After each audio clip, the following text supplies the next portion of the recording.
Hi, what if I tell you that your thoughts and your feelings can influence matter? Yes, it is very true. हमने ये सिर्फ sci fi movies में देखा है कि actor या एक्ट्रेस कुछ सोच रहा है और ऑब्जेक्ट हिल रहे हैं, उड़ रहे हैं, इधर उधर जा रहे हैं, चेंज हो रहे हैं. But what if I tell you that you can also control your reality अपनी सोच और अपने फीलिंग से. Yes, it is very possible. इस वीडियो को एंड तक देखिएगा. This is part 1 of psychology of change in Hindi. यानी कि मैं अपनी हिंदी ऑडियंस को हेल्प करना चाहती हूँ to understand how they can use their thoughts and their feelings to change matter, to change their reality. जब आपका हार्ट और आपका माइंड साथ में काम करता है तो it is very strong, and इस स्ट्रॉन्ग रिलेशन से आप अपना रियलिटी चेंज कर सकते हैं. इस चीज को प्रूव करने के लिए एक बहुत इंटरेस्टिंग एक्सपेरिमेंट हुआ था which was very shocking to the world. और आज मैं आपको वो एक्सपेरिमेंट बताने वाली हूँ, तो इस वीडियो को एंड तक देखिएगा. एक्सपेरिमेंट बताने से पहले एक फैक्ट यहाँ पे मैं आपको बताना चाहती हूँ जिसके बेसिस पे एक्सपेरिमेंट किया गया था. यानी कि एक स्ट्रॉन्ग लिंक है हमारे इमोशंस एंड हमारी हार्ट रिदम्स का.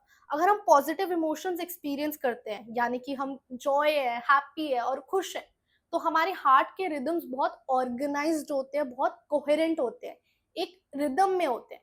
अगर हम नेगेटिव इमोशंस फील करते हैं, यानी कि एंगर या फिर जेलेसी या फिर फियर, तो हमारे हार्ट के रिदम्स बहुत डिसऑर्गेनाइज्ड हो जाते हैं, इधर उधर भाग रहे, कोई एक कोहेरेंस नहीं है. तो ये चीज को एस्टैब्लिश करा गया पहले, एंड इसके बेसिस पे एक्सपेरिमेंट किया गया. अब जो मैं आपको एक बहुत शॉकिंग एक्सपेरिमेंट बताने वाली हूँ जिसका बिल्डअप इतनी देर से हो रहा है, ये किया गया था ग्लेन राइन ने, सेल्यूलर बायोलॉजिस्ट है जो, हार्ट मैथ इंस्टीट्यूट में कैलिफोर्निया में. अब इसमें उन्होंने किया क्या, हीलर्स जो होते हैं, जो हील करते हैं लोगों को, उनको बुलाया गया और उनके साथ ही एक्सपेरिमेंट किया गया. अब इस एक्सपेरिमेंट में जो ऑब्जेक्ट लिया गया, जिसका हम चेंज देख रहे हैं, जिसपे हम चेंज देख रहे हैं, थॉट्स और फीलिंग्स का इन्फ्लुएंस देख रहे हैं, वो ऑब्जेक्ट सबसे स्टेबल ऑब्जेक्ट लिया, यानी कि डीएनए. हम जानते हैं हमारे सेल्स चेंज होते हैं, बैक्टीरिया चेंज होता है, वायरस चेंज होता है, बट हम ये जरूर जानते हैं कि डीएनए बहुत स्टेबल है, डीएनए इजीली चेंज नहीं होता. तो अगर कोई हमारा थॉट या फीलिंग डीएनए चेंज कर रहा है, that is a shocking thing and that is a very stable fact to put it out there. तो ग्लेन राइन ने डीएनए को चूज किया एज द ऑब्जेक्ट जिसपे उन्होंने चेंज देखा थॉट और फीलिंग का. अब हीलर्स के साथ उन्होंने काम किया, तो उन्होंने 3 ग्रुप्स बनाए हीलर के, और 3 वे में इस एक्सपेरिमेंट को डिवाइड किया. सबसे पहला ग्रुप जो था 10 इंडिविजुअल्स का, यानी कि 10 हीलर्स का, उन्हें सिखाया गया how they can produce very positive emotions.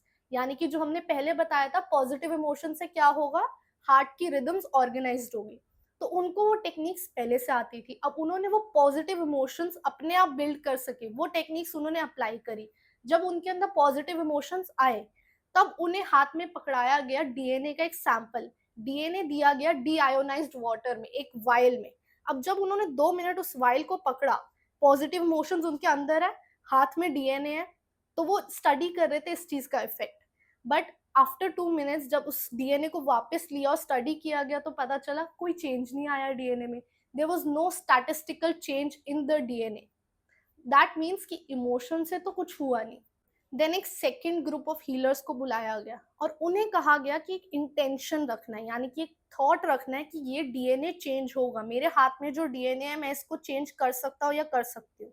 उस इंटेंशन से उन्होंने उस डीएनए को पकड़ा, 2 मिनट तक रखा, सेम टाइम जो इमोशन वाले ग्रुप ने किया. अब ये थॉट वाला ग्रुप कर रहा था, बट उन्होंने कोई पॉजिटिव इमोशन नहीं इंड्यूस किया अपने अंदर. There was just thought. पहले ग्रुप में सिर्फ इमोशन था पॉजिटिव, सेकेंड ग्रुप में सिर्फ थॉट है पॉजिटिव. एंड थॉट क्या है कि इंटेंशन है कि मैं ये डीएनए को चेंज कर सकता हूँ. But what were the results? Obviously कोई चेंज नहीं आया. Now comes the third group, सबसे इंपॉर्टेंट, जिसने इस पूरी स्टडी को पलट दिया. थर्ड ग्रुप को कहा गया पॉजिटिव इमोशंस लाने, यानी कि हैप्पीनेस, एप्रिसिएशन, जॉय, जो उन्हें सिखाया गया था टेक्निक्स जो फर्स्ट ग्रुप ने अप्लाई की थी. साथ साथ उन्हें वो इंटेंशन रखना है, वो थॉट रखना है कि I can change this DNA. Emotions आए, थॉट्स आए. जब दोनों चीजें साथ में अप्लाई करी गई और डीएनए हाथ में पकड़ा हुआ था, what were the results? Yes, you are thinking the right thing. Actually में डीएनए चेंज हुआ. डीएनए में इतना सिग्निफिकेंट चेंज आया कि 25% डीएनए के स्ट्रैंड्स की शेप चेंज हुई है. That is a huge difference when it comes to a something as stable as a DNA. तो हम ये समझ चुके हैं कि पहला ग्रुप जो इमोशंस के साथ काम कर रहा था, नो चेंज. सेकेंड ग्रुप जो थॉट्स के साथ काम कर रहा था, इंटेंशन के साथ काम कर रहा था, no change. But the third group जिसके पॉजिटिव इमोशंस भी थे, इंटेंशन टू चेंज भी था, उसने डीएनए को चेंज कर दिया। तो रियलिटी क्या चीज है? तो इस एक्सपेरिमेंट से एक चीज तो क्लियर हो गई, when we have heightened emotions and when we have a clear objective, तो हम इंटेंडेंट चेंज ला सकते हैं। एंड यही इंटेंडेंट चेंज सिर्फ हम डीएनए पे या किसी और एक्सपेरिमेंट में नहीं, हम रियलिटी में भी यूज कर सकते हैं और अपनी रियलिटी को चेंज कर सकते हैं, अपने आसपास के सराउंडिंग को चेंज कर सकते हैं, अपनी सिचुएशन को चेंज कर सकते हैं, हम पैसा कमा सकते हैं, हम अपने डिजायर्स पूरे कर सकते हैं, हम अपनी ऐसी लाइफ जी सकते हैं जो हम चाहते हैं। We just need the clear intention and heightened emotions. एक इंटेंशनल थॉट, यानी कि अगर मेरा इंटेंशन है कि मुझे बहुत बड़ा यूट्यूबर बनना है, तो उसको एक कैटलिस्ट चाहिए, यानी कि एक एनर्जाइजर चाहिए, एक ऐसी चीज चाहिए जो उसको पुश दे, जो उसको एनर्जी दे।